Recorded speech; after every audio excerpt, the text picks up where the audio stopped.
बिस्मिल्लाहिर्रहमानिर्रहीम। शुरू करते हैं अपना आज का आर्टिकल क्रिस्टोग्राफी। क्रिस्टोग्राफी में जो सबसे पहली चीज़ हम देखेंगे वो है जी क्रिस्टल की टाइप्स। क्यूबिक क्रिस्टल, क्यूबिक चारों साइडें बराबर होंगी, हर एंगल 90 डिग्री का होता है। ये आप लोगों ने इससे पहले फर्स्ट ईयर केमिस्ट्री और सेकेंड ईयर फिज़िक्स वहाँ भी ये चीज़ें पढ़ रखी हैं। 7 क्रिस्टलाइन स्ट्रक्चर्स और आगे उनकी टाइप्स, टोटल 14 बनते हैं। ये वो आप लोगों ने कम से कम मोनोक्लिनिक, ट्राइक्लिनिक, इनके सबके नाम याद किए हुए हैं। उसमें हम लोग जो पढ़ने जा रहे हैं फ़िलहाल, ये क्यूबिक सिंपल क्यूब सबसे पहले, उसके साथ फेस सेंटर और बॉडी सेंटर। फ़र्क क्या होता है? सिंपल क्यूब में चारों तरफ एटम्स होते हैं, बॉडी सेंटर में एक एटम आता है, और फेस सेंटर में हर फेस के ऊपर एक एटम होता है। अब अगर मैं कंट्रीब्यूशन को काउंट करूं तो ये जो आपको सिंपल क्यूब नज़र आ रहा है, इसका ये जो एंड है, ये पूरा एटम, ये वाला, ये पूरे का पूरा अंदर नहीं है, इसका 1/, आगे पीछे जो दूसरे क्रिस्टल्स हैं उनके साथ शेयर हो रहा है। इस तरह से 1 2, मैं काउंटिंग कर देता हूँ, 1 2 3 4 5 6 7 8, हर एटम का 1/8 इस सिंपल क्यूब में शामिल है। 8 से मल्टीप्लाई कर दें, 8 1/8। इसका मतलब है सिंपल क्यूब में total contribution due to all the atoms वो 1 एटम के इक्वलेंट होती है। ठीक है जी।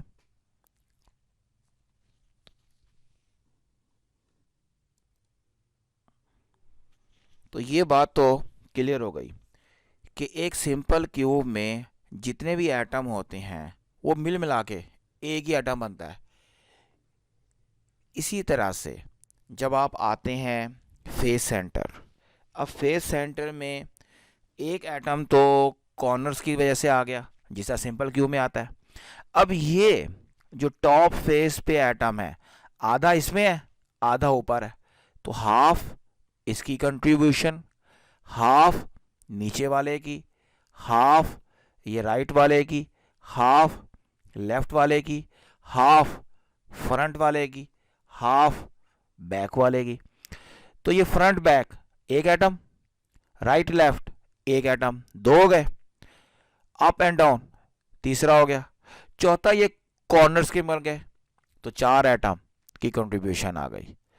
और बॉडी सेंटर 2 एटम होंगे, एक तो वो कॉर्नर्स वाला और एक सेंटर वाला। इससे आपको ये तो अंदाजा हो गया होगा कि एक क्रिस्टल अगरचे पूरे क्रिस्टलाइन मटेरियल की प्रॉपर्टी शो करता है, लेकिन आप उसके अंदर जब कंट्रीब्यूशन ऑफ एटम निकालेंगे तो वो डिफरेंट स्ट्रक्चर की डिफरेंट होती है। अब इस कंट्रीब्यूशन के बाद हम आ रहे हैं कि डायरेक्शंस, क्रिस्टोग्राफिक डायरेक्शन किसे कहते हैं। ये आपके पास एक स्ट्रक्चर है, लेट्स सपोज क्यूबिक। डायरेक्शंस का मतलब है कि मुख्तलिफ कॉर्नर्स के ऊपर मौजूद कोऑर्डिनेट्स की वैल्यूज़, उसे हम क्रिस्टोग्राफिक डायरेक्शंस कहते हैं। और ये क्वेश्चन आया हुआ है, ये नीचे जो आपका लिखे हैं ना 100 1 बार 00 या 010, ये सारे के सारी में से 2-3 सवाल आए हुए हैं आपके।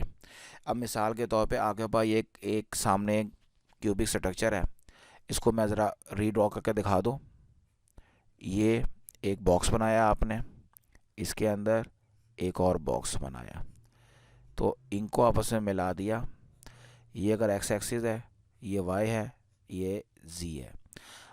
इस लिहाज से अगर मैं इसको बाकी यूँ कर लेते हैं जिस तरह के सामने डायग्राम है एक्स वाई जी, इसको ए बी सी का नाम भी दे सकते हैं। अब ये जो कॉर्नर है एक्स एक्सिस के ऊपर, ये 1 होगा, वाई इसमें नहीं है, 0 नहीं है, तो 1 0 0, ये इसकी एक डायरेक्शन बन गई यहाँ से लेकर यहाँ तक। इसी तरह वाई एक्सिस के ऊपर 0 1 0 होगा। ये बिल्कुल वही चीज़ है, वो जो हम एक ग्राफ के ऊपर पॉइंट्स ड्रॉ करते हैं, ये हम पॉइंट्स ही ड्रॉ कर रहे हैं। चूँकि ये क्रिस्टल के अंदर कर रहे हैं, इसे इनको क्रिस्टोग्राफिक डायरेक्शन का नाम दे देंगे। तो 1 0 0 एक्स के लॉन्ग डायरेक्शन, 0 1 0 वाई के लॉन्ग, 0 0 1 जी के लॉन्ग, और 1 1 1 ये जो कॉर्नर है, ऑपोजिट कॉर्नर्स दो, इनको मिलाने वाली डायरेक्शन ये वाली डायरेक्शन बनेगी। जब इसमें नेगेटिव की बात करते हैं, नेगेटिव का मतलब अगर मैं 0 1 नेगेटिव 0 करता हूँ, तो इसका मतलब है इसके साथ इस डायरेक्शन में एक और क्रिस्टल लगा हुआ है, ठीक है जी। और उस क्रिस्टल के साथ जब आप डायरेक्शन ड्रॉ करेंगे ना, तो ये जो पॉइंट है ये वाला, ये कहलाएगा 0 1 नेगेटिव 0 एंड सो ऑन। सामने आपको ब्लू कलर में क्रिस्टल नज़र आ रहा है, लेफ्ट पे मैंने एक बनाया, एक राइट पे होगा, एक सामने होगा, एक बैक पर होगा, ऊपर होगा, नीचे होगा। तो इसकी 1 2 3 4 5 6 साइडें ये हो जाएंगी, 7 8 ये सब मिलेंगे, तो अब आपका एक एटम चारों तरफ से छुपता है। यही वो वजह है कि 1/8 हिस्सा एटम का किसी एक क्रिस्टल में शामिल होता है, जो ऊपर हम कर रहे थे। ये चीज़ आपको आनी चाहिए। बाकी इसमें एग्जांपल सॉल्व हैं, ये नोट्स वहाँ शेयर हुए हुए हैं, नहीं है तो मैं देख लूँगा। दूसरी चीज़ मज़ीद इसमें जो डायरेक्शन है, अब फ्रैक्शंस हम नहीं लेते 1/2 यानी कि 0.5, कोई चक्कर नहीं, हमने फ्रैक्शन ख़त्म करनी एलसीएम से मल्टीप्लाई करके। तो 1 1 2 जब भी ये आएगा, इसका मतलब ये है कि अब आपने जो भी क्रिस्टल बनाना है उसका एक साइड 2 को शो करेगी, बाकी 1 1 को शो कर देंगी। तो वो जो जहाँ 2 का चक्कर आ जाएगा, ऑब्वियसली 1 हाफ है, 2 फुल है। जिस तरह आप ये नीचे की डायग्राम को मैं शो कराता हूँ, ये वाली, इसमें देखें आपके पास जो पॉइंट्स कोऑर्डिनेट्स हैं 1/2 है, इधर 1/2 है, आपने एलसीएम 2 से मल्टीप्लाई किया तो 1 to 1 हो गया। अब क्रिस्टल डायरेक्शन 1 to 1 है। 1 to 1 का मतलब जो आपके पास ए है वो हाफ है, बी फुल है, सी हाफ है। इसका मतलब ये हो गया एक्स एक्सिस और जी एक्सिस हाफ हैं। अब ये वही क्रिस्टल है जैसा पीछे बना हुआ था। हाफ का मतलब मैं यहाँ तक आऊँगा एक्स एक्सिस पर, क्योंकि यहाँ तो 2 हो जाएगा ना, और जी पर मैं यहाँ तक आऊँगा, यानी ये हिस्सा, एक ये है एक ये है। इसको मैं यूँ कर लेता हूँ कि मैं अगर यहाँ से चला, इधर आया हाफ, फिर मैं ऊपर गया हाफ, फिर आया वाई एक्सिस पर फुल डबल, तो मैं इस पॉइंट पे पहुंचा। तो ये पॉइंट और ये ओरिजिन, इनको मिलाने वाली लाइन मेरी क्रिस्टल लाइन या क्रिस्टोग्राफिक डायरेक्शन है। बाकी हिस्सा तो मैं मिटा देता हूँ। ये आपको रेड कलर लाइन अब नज़र आ रही होगी, ये चीज़ हो गई। इसी तरह बाकी डायरेक्शन आपने ड्रॉ करनी है। ये मुख्तलिफ डायरेक्शंस ड्रॉ हुई हुई हैं, इनको आप देख लीजिएगा, बात समझ आ जाएगी।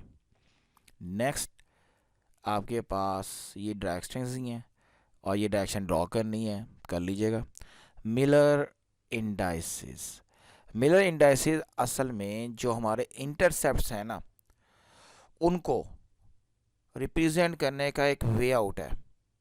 आमतौर पर क्रिस्टल्स के अंदर हम रिप्रेजेंटेशन कोऑर्डिनेट एक्सिस से करते हैं, लेकिन उनके ऊपर जो इंटरसेप्ट्स है ना, उनको हम मिलर इंडाइसिस से शो करते हैं। और मिलर इंडाइसिस हमें मुख्तलिफ किस्म की क्रिस्टोग्राफिक प्लेन्स और डायरेक्शन को रिप्रेजेंट कर रही होती हैं।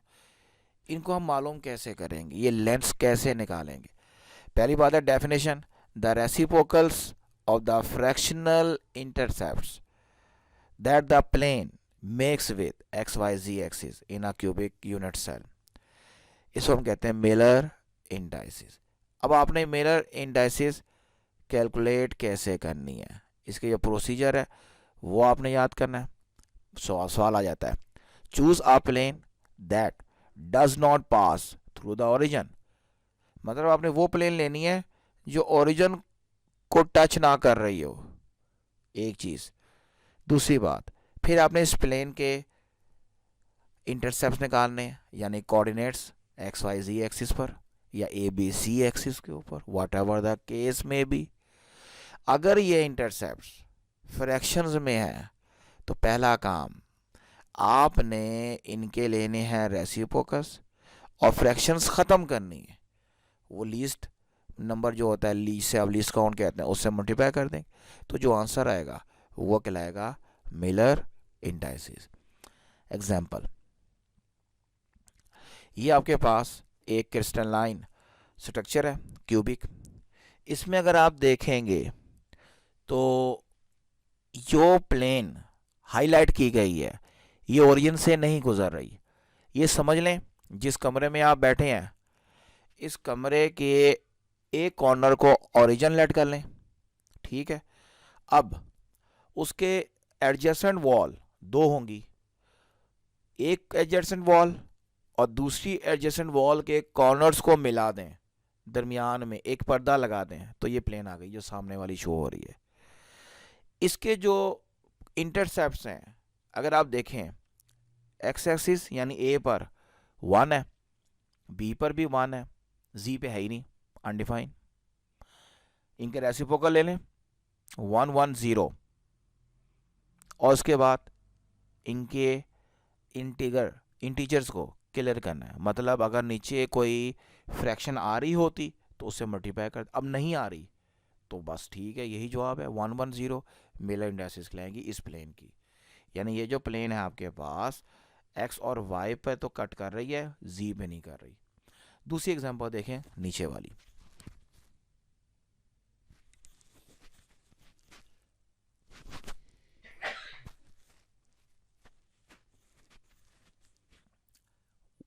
इसमें इंटरसेप्ट 1 1 1/2 है, इसको आप रेसिप्रोकल लेंगे 1 1 2।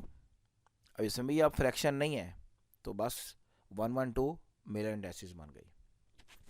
अब 1 1 1/2, एक्स पे 1, बी पे 1, जी पर हाफ, इसका मतलब ये होता है शो 1 1 2 से करेंगे, जिसे पीछे मैं करा के आया 1 का मतलब, और दूसरा 1 ये फुल हो गया, और जो 2 है ना वो हाफ को शो कर रहा होता है। मजीद एग्जांपल्स हैं ये अब आप देख लीजिएगा, ठीक है। प्लेन्स, अब देखें, अभी 1 0 0 हम डायरेक्शन पढ़ के आए कि 1 0 0 ये वाली डायरेक्शन होती है, ये वाली यहाँ से यहाँ तक। इसको मैं थोड़ा सा डबल कर रहा हूँ ताकि नज़र आए। अगर इस 1 0 0 पे आप एक वॉल खड़ी कर दें, यानी ये फ्रंट वॉल है, तो ये प्लेन है। इसी तरह जो 1 0 1 की प्लेन ये होगी वाई एक्सिस के ऊपर पेंडिकुलर। इसी तरह 0 0 1 ये छत हो जाएगी, एंड सो ऑन। बाकी प्लेन्स बनानी हो तो एक प्लेन तो ये भी बनती है, इन दोनों को अगर आप आपस में मिला देते हैं, यहाँ जो प्लेन है ये वाली, यानी कमरे की दीवार है उसकी दो, एक सीलिंग के कॉर्नर की जो लाइन है और ऑपोजिट साइड पर जो फर्श की फुल लाइन है उसको आप मिला दें, वो तिरछी प्लेन जो बने, एक इधर से बनेगी एक उधर से, दोनों इंटरसेक्ट भी कर सकती। तो ये प्लेन्स हैं आपकी। इस तरह की जो डिफरेंट प्लेन्स हैं वो हम ड्रॉ कर सकते हैं। अब याद रखिएगा कि एच के एल ये हमारे पास वो इंटरसेप्ट्स हैं जिनको हम कन्वर्ट कर लेते हैं। अब अगर हम इनको ये स्मॉल ब्रैकेट में बंद कर देते हैं, ठीक है, विद कॉमा, तो ये हमारे पास कोऑर्डिनेट शो कर रही होती हैं पॉइंट्स के। लेकिन अगर हम इनको स्क्वायर ब्रैकेट में क्लोज कर देते हैं तो ये डायरेक्शन बन जाती है ये वाला, और अगर आप इनको लेस देन ग्रेटर देन की ब्रैकेट्स में बंद कर देते हैं तो family of direction, family of direction मतलब है 001, जितने भी पॉइंट्स आएंगे वो सारे। इसी तरह अगर आप बगैर कॉमे के एच के एल को स्मॉल ब्रैकेट में करते हैं तो वो प्लेन है, और अगर इनको मिड ब्रैकेट या पैरेंथेसिस में क्लोज कर देते हैं तो ये फैमिली ऑफ प्लेन्स को रिप्रेजेंट करेगा। ये चीज़ आपको ज़रा पता होनी चाहिए। बाकी अब ये फैमिली ऑफ डायरेक्शन के मुख्तलिफ क्रिस्टलाइन स्ट्रक्चर हैं, लेकिन ये सारे की सारी जो डायरेक्शन नज़र आ रही हैं ये 010 और दूसरा है जो जी एक्सिस के लॉन्ग है 001 उसको शो कर रही हैं। इन तमाम में एक क्यूबिक है, दूसरा टेट्रागोनल है, तीसरा ऑर्थोहोम्बिक है एंड सो ऑन। ये पता लग गया होगा फैमिली का मतलब क्या है कि 100 सिर्फ क्यूबिक में नहीं होती, ऑर्थोहोम्बिक में भी होगी, टेट्रागोनल में भी होगी, जहाँ जहाँ होंगी वो सारी फैमिली 110 या 001 की फैमिली या 100 की फैमिली एंड सो ऑन। ये डिफरेंट एग्जांपल्स हैं, सॉल्व हैं, आप इनको देख लीजिएगा। ये मुख्तलिफ इक्विवेलेंट प्लेन्स बनी हुई हैं, इनको भी आप देख लीजिएगा और बाकी इनको बनाने की प्रैक्टिस कर लीजिएगा। अगर पेपर में बनानी आती हैं तो जस्ट लाइक दिस ड्रॉ कर दीजिएगा, ठीक है। ये हो गया। अब इसके बाद हमारे पास ये अब एज सच करने की ज़रूरत नहीं है। Relation between direction and plane, direction और प्लेन एक दूसरे के परपेंडिकुलर होंगी, ये बात याद रखिएगा, देख लीजिएगा इसको। अब जो नेक्स्ट चीज़ है वो है पैकिंग फ्रैक्शन। न्यूमेरिकल आते हैं, आपने कैलकुलेट करना होता है, उसका जो फॉर्मूले हैं वो सामने लिखे हुए हैं और ये वही है कि एक आपके पास क्रिस्टल में कितने एटम्स आ रहे हैं, फेस सेंटर में, बॉडी सेंटर में और हेक्सागोनल में। इसमें इसका जो पैकिंग फ्रैक्शन का फॉर्मूला होता है ना, वो आपके पास होता है वॉल्यूम ऑफ द एटम, ठीक है जी। वो आपने लेना होता है जो कंट्रीब्यूटेड एटम हो और टोटल आपके वहाँ वॉल्यूम जो आ जाता है उनसे डिवाइड करना होता है। यूनिट वॉल्यूम, यूनिट सेल के वॉल्यूम से एटम के वॉल्यूम को डिवाइड करना होता है।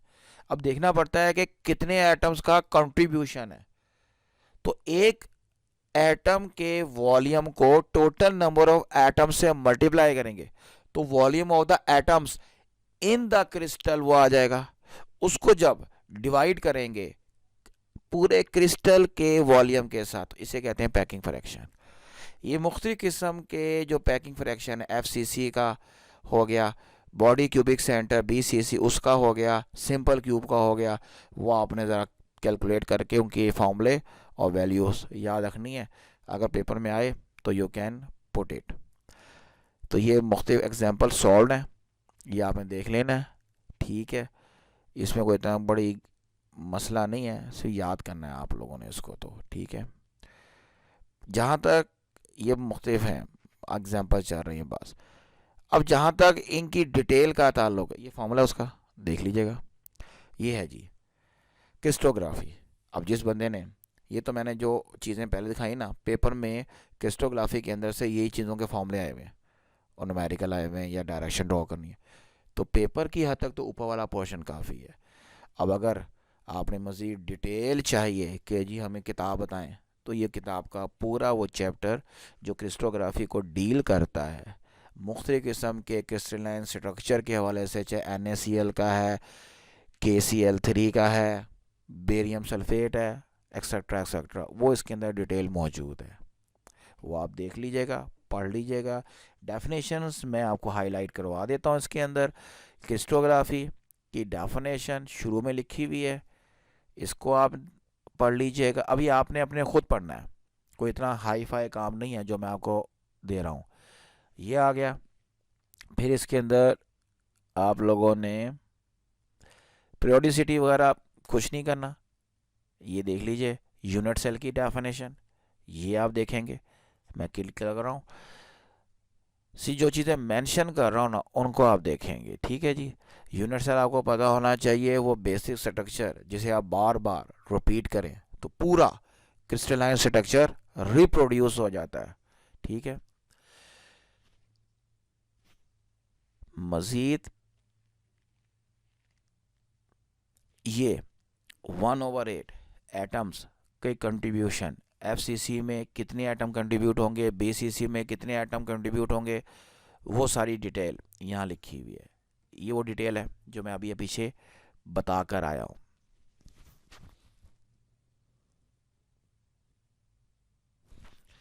ये कुछ नहीं करना, नंबर सिस्टम भी करने की ज़रूरत नहीं है फ़िलहाल, अभी तक पेपर में नहीं आया। ये आ गया मिलर इंडाइसिस, ये आर्टिकल पीछे पढ़ा दिया। इसको यहाँ से भी देख सकते हैं, आप तैयार कर सकते हैं, कोई इतना बड़ा मसला नहीं है इसका।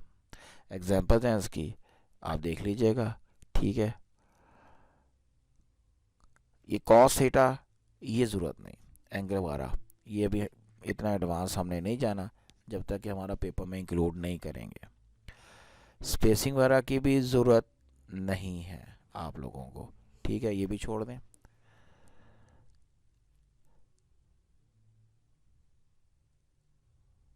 ब्रेवियस लेटर्स, ये लेटर्स की टाइप्स 2 डायमेंशन 3 डायमेंशन, इनको सिर्फ डेफिनेशन की हद तक, ठीक है, कि आप कितने तरीक़ों से एटम्स को मिला सकते हैं, वो आपकी ब्रेवियस लेटर्स कहलाती है। ये डेफिनेशन देख लीजिएगा, और 2-3 डायमेंशन में इनकी एग्जांपल्स, बस इसकी भी कोई ख़ास ज़रूरत नहीं है आप लोगों को, ये भी मैं छोड़ रहा हूँ आप कि ये नहीं करना। ये डेफिनेशंस नहीं करनी, सिर्फ नाम आपको ज़रा याद होने चाहिए। 7 बेसिक स्ट्रक्चर्स और ये एंगल्स ऑब्जेक्टिव के हवाले से, ये सारे ट्राइक्लिनिक, मोनोक्लिनिक, ऑर्थोहोम्बिक और उनकी टाइप्स, ये ऑब्जेक्टिव है और कुछ नहीं। आगे इसका टेबल है।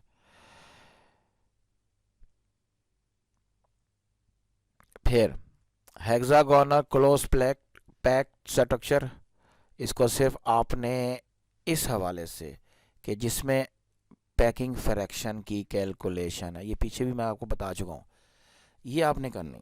इसको बस ज़्यादा डिटेल में देखना है तो यहाँ से देख लें, टू दी पॉइंट करना है, पीछे मौजूद है।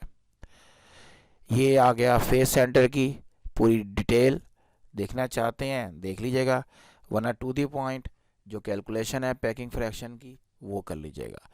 अगली फिर बॉडी सेंटर के लिए यही सारी कैलकुलेशन है।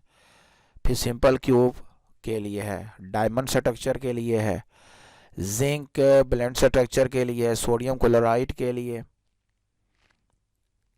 सीजियम क्लोराइड, ये स्ट्रक्चर्स ही हैं।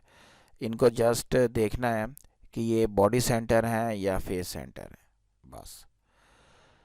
जहाँ तक न्यूमेरिकल प्रॉब्लम्स का ताल्लुक है, अगर कोई आ सकता है तो उसी पैकिंग फ्रैक्शन से मुतल्का हो सकते हैं, वो पीछे आप करके आ चुके हैं, देख लिया आप लोगों ने। ये है वो जो प्लेन्स की डायग्राम ड्रॉ की हुई है, ये पीछे मैं एग्जांपल सारी बताती हैं आपको, ठीक है। यहाँ से जो कुछ पीछे पढ़ाया बताया उससे मुतल्का जो चीज़ें ना वो करनी है, बस, बाकी ज़रूरत नहीं है। बाकी जो एक्सटेंसिव न्यूमेरिकल है वो आपको नहीं करने, ना आपके सिलेबस में इंक्लूड इसलिए किया है कि यहाँ से उनको निकाल नहीं सकता था मैं। चलें जी, ये तो काम हो गया यहाँ तक। आपका जो नेक्स्ट टॉपिक है वो है जी density of states. Solid state physics में छोटा सा आर्टिकल मेंशन्ड है, डेंसिटी ऑफ स्टेट्स। इसका मतलब होता है हमारे पास number of atoms per unit energy range. हमारे पास जो भी एनर्जी रेंज है ना, उसमें नंबर ऑफ ऑर्बिटल्स, एटम मैंने बोल दिया था ऑर्बिटल्स हैं, कि कितनी तादाद में ऑर्बिट्स मौजूद होंगे किसी लेवल के ऊपर, एक मखसूस एनर्जी लेवल के अंदर, उसे डेंसिटी ऑफ स्टेट्स कहते हैं। इसको स्टडी करने के लिए ये टॉपिक आप जब नोट्स में देखोगे तो शुरू हो रहा है एनर्जी लेवल से, और फर्मी लेवल इसमें हम इंक्लूड करेंगे। जहाँ तक ये energy level in one dimension, जो लोग क्वांटम पढ़ के आ चुके हैं they know about this. Quantum में जो हमने एप्लीकेशन की थी पार्टिकल इन अ बॉक्स, उसके मुताबिक ये आपके पास हैमिल्टोनियन यानी टोटल एनर्जी का फॉर्मूला है, दिस वन। इसके अंदर जब आप इसको सॉल्व करते हैं तो ये आपके पास साई की वैल्यू, सॉल्यूशन इसका, और ये आपकी बाउंड्री वैल्यू कंडीशन जो जीरो से लेंथ ऑफ द बॉक्स तक होती है। अगर curly Sai over curly x, ये अगर आप डिफरेंशिएट करते हैं तो ये इसका सॉल्यूशन आ गया फर्स्ट डेरिवेटिव और ये इसका सेकंड डेरिवेटिव। इन दोनों के ऊपर जो एनर्जी का फॉर्मूला है ये भी वहीं लिखा हुआ है, सेम फॉर्मूला। ये आपकी एनर्जी है nth ऑर्बिट के अंदर। इसकी बुनियाद पर जब आप एटम्स को डिफाइन करते हैं तो फर्स्ट लेवल ये, जिसमें आपके पास सिंगल लूप बनता है, double loop second level, triple loop third level, ये वही चीज़ है जो हमने स्ट्रिंग के अलोंग स्टेशनरी वेव से रिसेम्बलेंस करते हुए स्टडी किया था। सेम थिंग है, पार्टिकल इन अ बॉक्स वाला आर्टिकल है। तो इसको आप जब स्टडी करेंगे वो टॉपिक जहन में होगा, उसका लेक्चर मैं ऑलरेडी डिलीवर कर चुका हूँ, उसको देखें पहले और फिर इसको पढ़ें, समझ आ जाएगा आप लोगों को। अच्छा, इसके बाद इसमें आप लोगों ने डिफाइन करना है फर्मी एनर्जी को, और ये जो डेफिनेशन है एमसीक्यू में भी आई हुई है सीएसएस के एग्जाम में, फर्मी एनर्जी लेवल किसे कहते हैं या फर्मी एनर्जी किसे कहते हैं। याद रखिएगा, किसी भी ग्राउंड लेवल के ऊपर कोई भी फील्ड लेवल है, उसकी जो टॉप मोस्ट एनर्जी है, अब टॉप मोस्ट का मतलब आपने वैलेंस ऑर्बिट नहीं समझना, मैं पहले ऑर्बिट को कंसीडर कर रहा हूं। इस पहले ऑर्बिट में ग्राउंड स्टेट आई है, इस ग्राउंड स्टेट के अंदर ऑर्बिटल्स हैं, उन ऑर्बिटल्स के अंदर जो हाईएस्ट ऑर्बिटल है उसकी एनर्जी फर्मी एनर्जी कहलाएगी। ये कॉन्सेप्ट याद रखेंगे आप। अब आपको अगर फर्मी एनर्जी चाहिए तो पीछे जो फॉर्मूला पढ़ के आए इक्वेशन नंबर 3, उसमें सिर्फ एन की जगह एन एफ करें तो फर्मी लेवल का फॉर्मूला आ गया। ये फर्क हो गया। आगे चलें, effect of temperature on Fermi level, ये हमें बताता है फर्मी डिराक स्टैटिस्टिक्स। ये चीज है थर्मोडायनामिक्स का जो एंड का पोर्शन है स्टैटिस्टिकल, उसमें है। कुछ लोगों ने पढ़ रखा है, कुछ ने अभी नहीं पढ़ा, तो जिन्होंने नहीं पढ़ा वो पढ़ लेंगे, तो उनको ये फॉर्मूला वहां से न मिलेगा।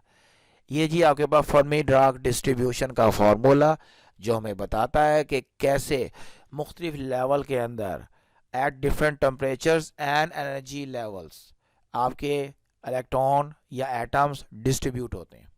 ठीक है, एक बार याद रखिएगा, जो फर्मी डिराक स्टैटिस्टिक्स है ये पॉली एक्सक्लूजन प्रिंसिपल को ओबे करती है।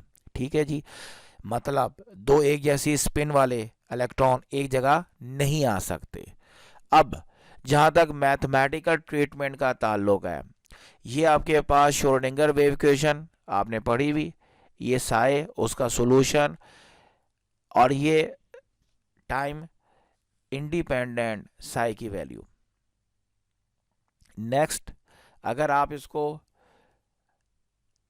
प्रूव करना चाह रहे हैं एक नई डायमेंशंस के वाले से, जिसमें एक्स वाई जी की जगह आप ले रहे हैं के, तो के एक्स के वाई के जी 3 कंपोनेंट आ जाएंगे, तो वही आपका सॉल्यूशन के की शक्ल में।